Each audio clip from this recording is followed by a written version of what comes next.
The year is 2005. Mr. and Mrs. Smith topped the box office.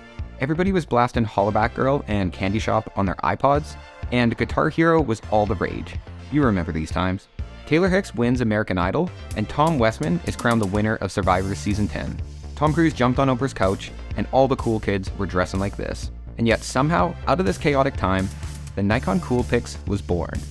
A 6.2 megapixel monster with a 2.5-inch LCD and 5 times optical zoom. Cameras and technology have come a long way since then, but can the Nikon CoolPix hold its own 18 years later? Let's resurrect this pint-sized point-and-shoot and take it for a test drive. The first thing I noticed about this camera is that it is tiny, even compared to the cameras of today. It's easy to hold and control in one hand. On the front of the camera, we find a flash. The bottom of the camera has a 1/4-20 tripod mount, and a door that contains the AA batteries and the memory card. The memory cards for this camera are tricky. You can't use any of your fancy schmancy, unbreakable, tough memory cards. It needs to be an old, antique memory card. The one I used was a 2GB memory card, and these are actually a lot harder to find than you would think. And the camera is run off AA batteries. The top of the camera has the on-off switch, a built-in microphone, the mode switch, and the shutter button. On the back of the camera, we've got a 2.5-inch LCD, a zoom rocker, and a variety of buttons. You'll notice there's no eyepiece, which means you're stuck to using this LCD screen. Like any camera, the first thing I wanted to do was see if this thing has RAW. If it does, I couldn't find it. We're stuck with JPEG. I have a feeling that the modes are one of the selling points on this camera, so I wanted to try a couple out. The first one is the panorama. When you flip into this mode, you're not given any instructions on how to actually use the mode, so I did my best to try and figure it out. When I reviewed my photos, I didn't see the panorama in there, and when I went on the computer later, I noticed that these photos were in a folder and I had to stitch them on my own, which I did not do. These are not exciting panoramas, and I feel like an entry-level camera like this should stitch them for you. The next mode is the portrait mode. I'm assuming, based on the front of the camera here, it's using face priority autofocus, but honestly, the photos that I took in portrait mode versus just regular camera mode looked identical to me. I couldn't see a difference. And of course, no entry-level camera would be complete without a macro mode. This mode seemed to work fine. However, with no depth of field, it was not exciting to me. Speaking of depth of field, I wanted to put that to the test, seeing as this camera says that it has an aperture of 2.9. If there is a way to change your aperture, I could not find it. I pressed all the buttons, went through all of the menus, and didn't see anything that would allow me to change this. The same went for shutter speed. Actually, ISO as well. This whole camera feels as though it was meant for beginners.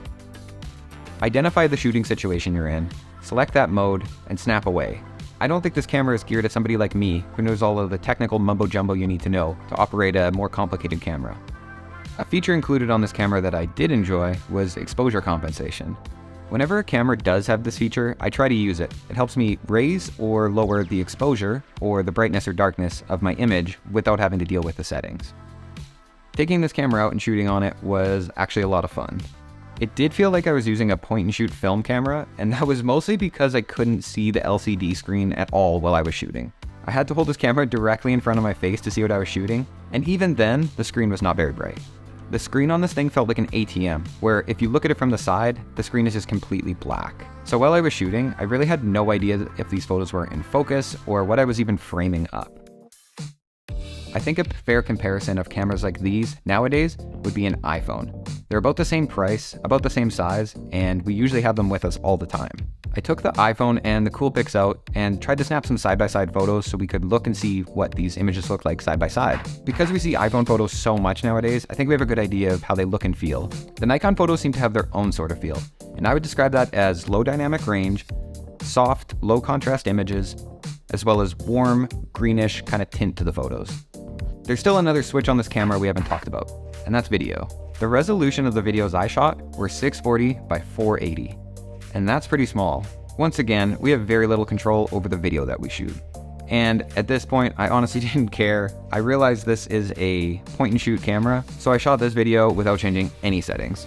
I did my best to stay still, but that did not matter because this camera has a mind of its own. This video is pretty shaky, it has very low dynamic range, the footage is quite crunchy, and it has some nice purple flares if that's something you're into. Now, I'm not saying that the video on this camera is bad, it's just very different than what our eyes are used to seeing nowadays from our cell phones and our mirrorless cameras. A feature that I would want from this camera while shooting video is the ability to zoom while recording. I think that's one of the signature looks and feels of old dated cameras, and that would be a reason that you would pick up a camera like this. But to change the focal length on this camera, you do need to stop your recording and restart it. There's something I haven't been telling you about this camera, and that's that the battery life sucks. I was not able to keep these batteries alive long enough to shoot everything that I wanted to. This video almost didn't even come out.